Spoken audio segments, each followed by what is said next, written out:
Halo para pemirsa, mari kita lanjutkan obrolan kita di dalam imajinasi sosiologi.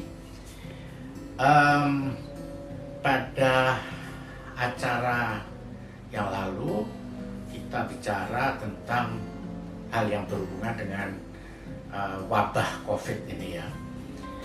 Sekarang saya ingin mendiskusikan tentang konsep yang ada hubungannya yang kita perlukan dalam rangka kita menghadapi persoalan-persoalan yang sekarang kita hadapi ya di masyarakat kita ya, yaitu konsep yang di dalam sosiologi sendiri sebetulnya juga belum terlalu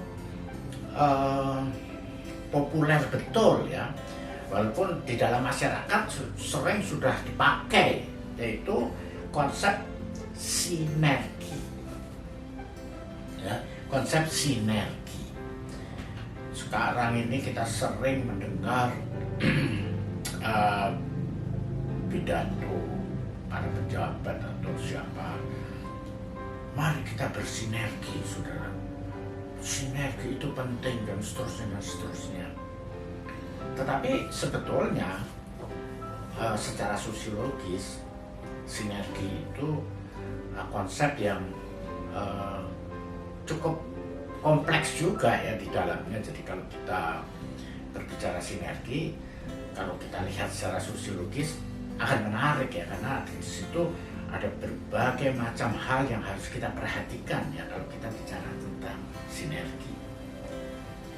Jadi awalnya itu seorang ahli sosiologi atau bisa juga dibilang antropologi ya, yang namanya Ruth Benedict.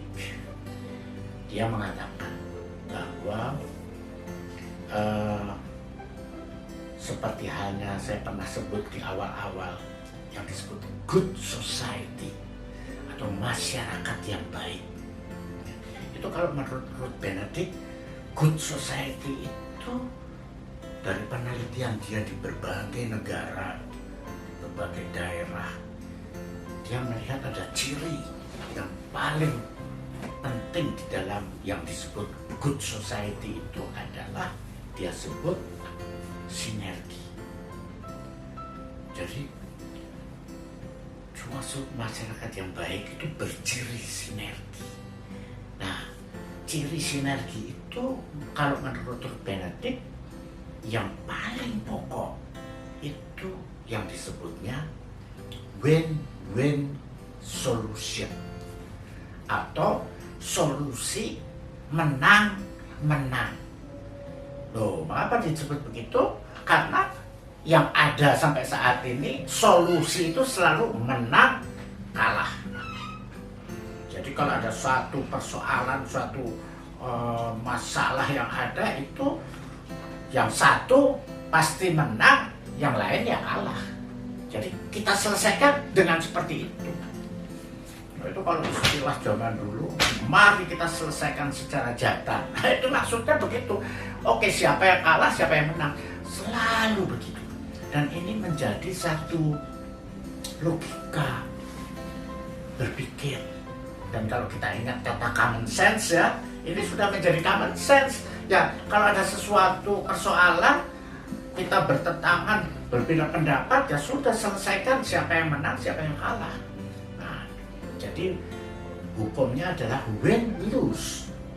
Nah, sekarang tiba-tiba ada prinsip baru yang namanya win-win solution.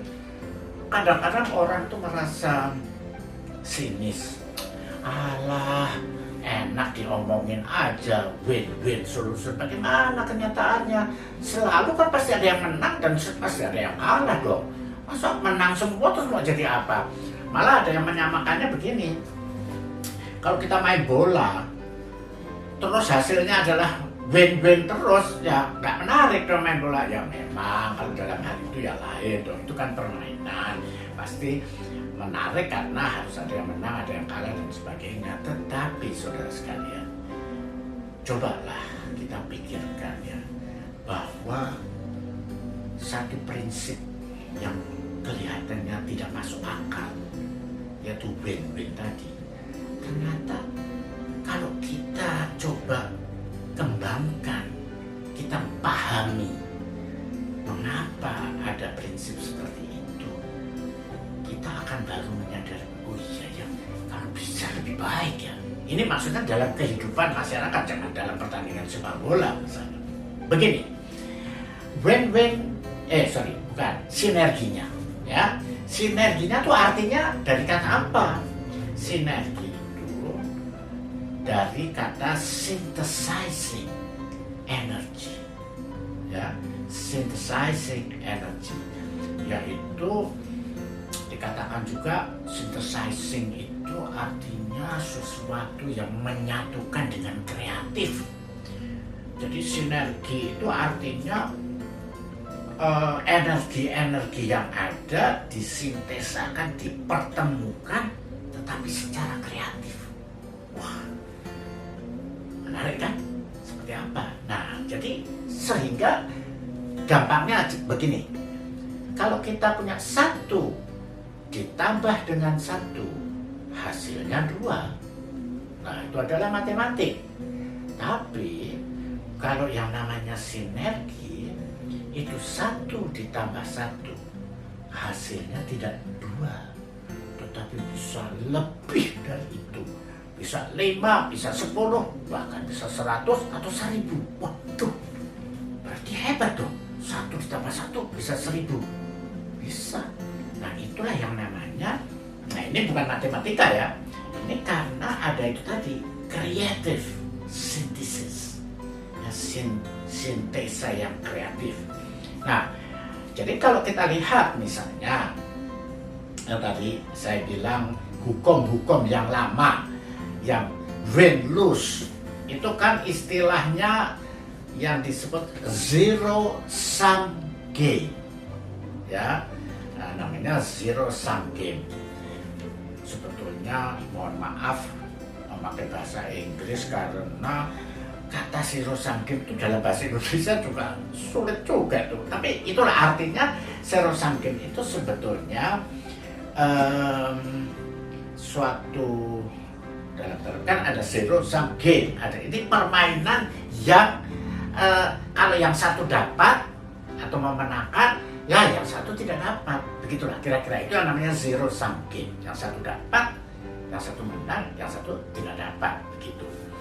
Nah, asumsinya dari zero sum game itu, asumsinya barang yang diperebutkan itu kan cuma satu, ya. Kuenya hanya satu. Jadi kalau kita perebutkan, ya yang satu dapat, ya yang satu yang tidak dapat. As simple as that, sesimpel itu.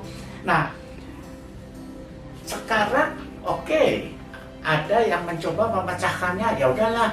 Kalau satu sama satu ya diparuh-paruh aja lah, yang satu dapat separuh, yang satu dapat separuh. Apakah itu bagus? Itu yang disebut kompromi. Kompromi itu jadi yang satu tadi adalah diparuh jadi setengah dan setengah. Jadi setengah tambah setengah ya jadi satu.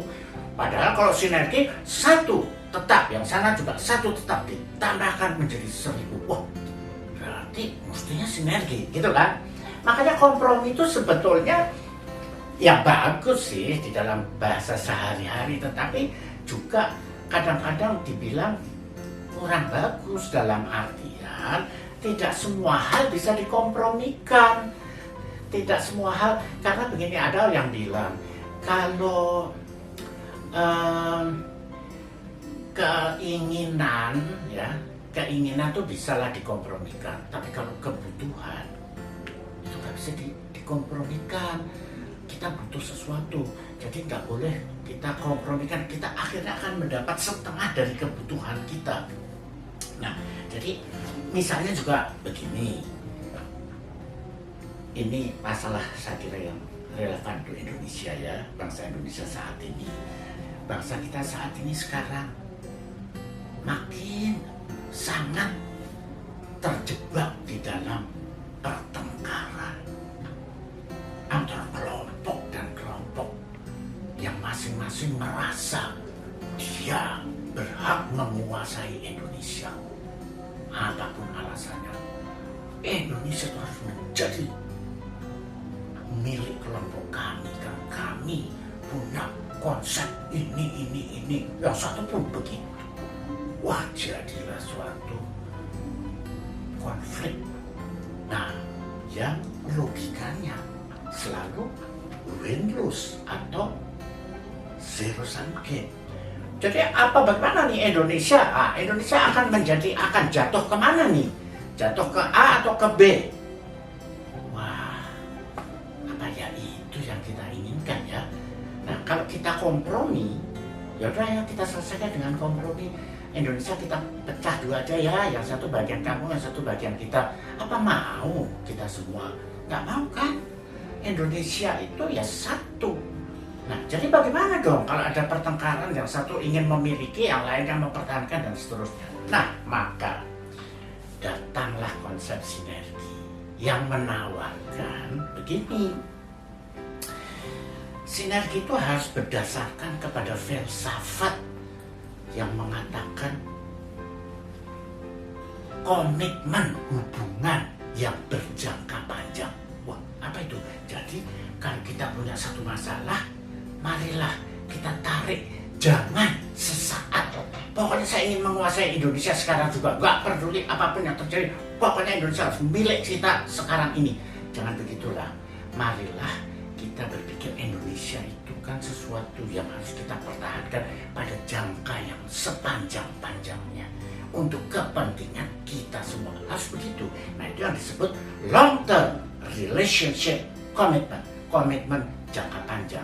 Oleh karena itu, kita tidak boleh menyelesaikan persoalan ini tadi harus sekarang juga, dan biar kita hancur-hancuran berantem sampai bagaimana, yang penting Indonesia menjadi milik satu pihak saja. Nah, oleh karena itu saudara sekalian, disitulah kita baru melihat pentingnya win-win solution. Nah, bagaimana itu? Karena kalau yang satu menang, yang satu kalah, ternyata, nah ini juga dari penelitian di dalam sejarah, ternyata kelompok yang kalah itu akan menjadi penyakit. Jadi hati-hati loh, Anda jangan hanya wah kita sudah menang nih, kita sudah menang, yang kalah rasain loh, kamu sekarang kalah. Hati-hati, ternyata dalam sejarah itu selalu yang kalah itu menjadi penyakit. Apa? Dia nanti akan berontak, dia nanti akan sabotase. Kalau dia nggak berani terang-terangan, dia sabotase, dia akan tidak peduli, dia akan frustrasi, apatis dan sebagainya. Bahkan ada seorang ahli yang mengatakan losers are dangerous. Artinya orang kalah itu berbahaya. Contohnya misalnya Jerman. Ketika Jerman terkalahkan dalam perang dunia yang pertama, dia menjadi penyakit terus sampai menimbulkan perang dunia kedua. Nah, karena itu ya saudara sekalian. Nah, nanti kita sambung lagi ini dengan diskusi bahwa oke, marilah kita coba mengerti ya bahwa filsafat yang sinergi itu tadi, bahwa win-win itu ternyata harus kita pelajari betul. Baik saudara sekalian, saya akan berhenti dulu di sini. Nanti kita akan mencoba